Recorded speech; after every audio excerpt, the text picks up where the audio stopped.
अस्सलाम वालेकुम फ्रेंड्स। अब तक आपने देखा कि साद ने खुद को सच्चा साबित करने के लिए कुरान पाक की झूठी कसम खा ली, हालांकि वो ज़ायरा को 3 बार तलाक भी दे चुका है।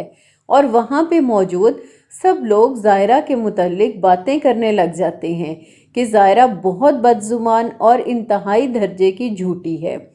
ज़ायरा इस बात पे बहुत दुखी होती है और सोचती है कि इतने खुद परस्त इंसान को मैं पहले क्यों ना पहचान पाई।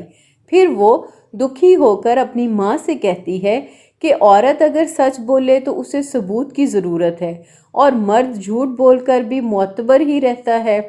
दूसरी तरफ साद को यकीन हो जाता है कि वो ज़ायरा को खो चुका है, तो वो जैतून बेगम से गुस्से में कहता है कि आप कैसी माँ हो, माएँ तो औलाद की खुशी के लिए अपने आप को कुर्बान कर देती हैं, आपने तो मेरी खुशियाँ ही कुर्बान कर दी। वो अपनी हर गलती का इल्ज़ाम अपनी माँ के सर पे डाल देता है।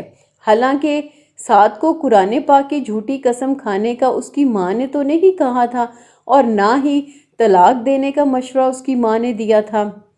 उधर जैतून बेगम साद का ये रवैया देखकर सोचने लगती है कि मुझे ही कुछ करना पड़ेगा, वरना साद तो पागल हो जाएगा। अगले दिन वो ज़ायरा को एक बार फिर लेने जाती है। उधर ज़ायरा को जब जैतून बेगम के आने की खबर मिलती है तो वो कमरे से बाहर आ जाती है। तो जैतून बेगम ज़ायरा से कहती है कि ख़त्म करो ये तमाशा ज़ायरा और चुपचाप घर चलो। इस बात पे ज़ायरा गुस्से से खड़ी होकर कहती है कि मुझे मरना तो कबूल है, लेकिन मैं उस घर में अब कभी वापस नहीं जाऊंगी। और फिर आप देखोगे कि मायरा अपने घर वापस चली जाती है। वो हर वक्त फाहद को कहती है कि तुम्हारा मेरी भाभी के साथ चक्कर है। इस बात पे उन दोनों में बहुत झगड़े होने लगते हैं। आखिरकार तंग आकर एक दिन फाहद गुस्से में मायरा को उसकी माँ के पास छोड़ जाता है और कहता है कि मैंने ज़ायरा को बहन कहा है, लेकिन आपकी बेटी की घटिया सोच का मुकाबला मैं कभी नहीं कर सकता, इसलिए रखिए इसको अपने पास। वो अपनी माँ के गले लग के बहुत रोती है और कहती है अम्मी इसे रोके, लेकिन वो वहाँ से चला जाता है। मायरा को जब कुछ समझ ना आया तो वो अपनी बर्बादी का इल्ज़ाम ज़ायरा पे लगाने उसके घर पहुँच जाती है और गुस्से में चिल्ला के मुलाजमा से पूछती है कि कहाँ है ज़ायरा। इतने में नफीसा बेगम वहाँ आ जाती हैं और उसे कहती है कि आराम से बैठकर तमीज़ से बात करो। तो वो चिल्ला के कहती है मैं यहाँ आराम से बात करने नहीं आई हूँ। इतने में ज़ायरा भी वहाँ आ जाती है। मायरा उससे कहती है कि फाहद ने मुझसे हर ताल्लुक़ ख़त्म करके मुझे अपने घर से निकाल दिया, सिर्फ़ और सिर्फ तुम्हारी वजह से। तो ज़ायरा गुस्से से उसका बाजू पकड़कर कहती है कि ना ही मैं तुम्हारे घर में हूँ और ना ही अब मैं तुम्हारी भाभी हूँ जो तुम्हारी तमाम तर बदतमीज़ियाँ बर्दाश्त कर सकूँ। फिर आप देखोगे कि शानज़े मायरा से कहती है कि तुमने ना सिर्फ अपनी ज़िंदगी बर्बाद की बल्कि ज़ायरा भाभी की ज़िंदगी भी बर्बाद कर दी है। फिर आप देखोगे कि ज़ायरा साद को खुला का नोटिस भेज देती है। नोटिस देखने के बाद साद को एहसास होता है कि उसने क्या खो दिया। वो इस नोटिस को आग लगा देता है और पागलों की तरह सड़कों पर मारा मारा फिरता है और यूं वो किसी गाड़ी के सामने आ जाता है और उसका बहुत बुरा एक्सीडेंट हो जाता है। जब ज़ायरा को मालूम होता है कि साद का एक्सीडेंट हुआ है तो वो उसे हॉस्पिटल देखने आती है।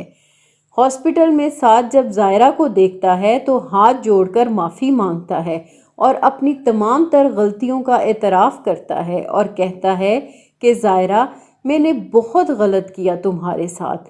सारी ज़िंदगी मैं अपनी ज़िम्मेदारियों से भागता रहा और तुम्हें भी वो मकाम ना दे सका जिसकी तुम हकदार थे।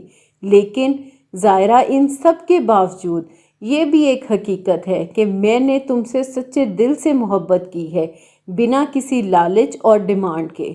बस अपनी माँ और बहनों की वजह से मैं मजबूर हो गया।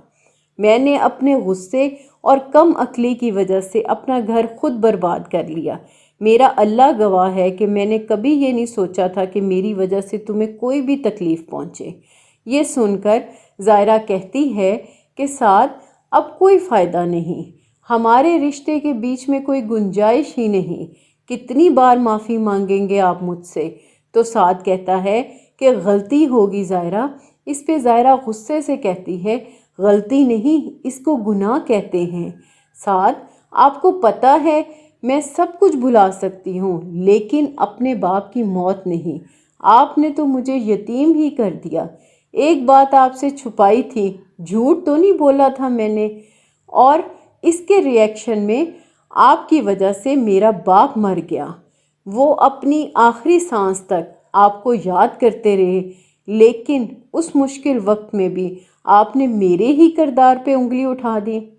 ادھر زیتون بیگم کی دونوں بیٹیاں طلاق لے کر گھر آ جاتی ہیں اور بیٹے کا گھر تو پہلے ہی برباد ہو چکا ہے۔ فرینڈز، آپ کو اس ڈرامے کا اینڈ کیسا لگا؟ میرے خیال میں تو سعد جیسے کمظرف اور جھوٹے انسان کا انجام یہی ہونا چاہیے، جو کہ اپنی کمزوریوں کو چھپانے کے لیے قرآن پاک تک کی جھوٹی قسم بھی اٹھا لیتا ہے۔ اور زیتون بیگم جیسی ماؤں کو معلوم ہونا چاہیے کہ جب دوسروں کی بیٹیوں پر ظلم کریں گی تو کیسے ہو سکتا ہے کہ ان کی بیٹیاں آباد ہوں گی۔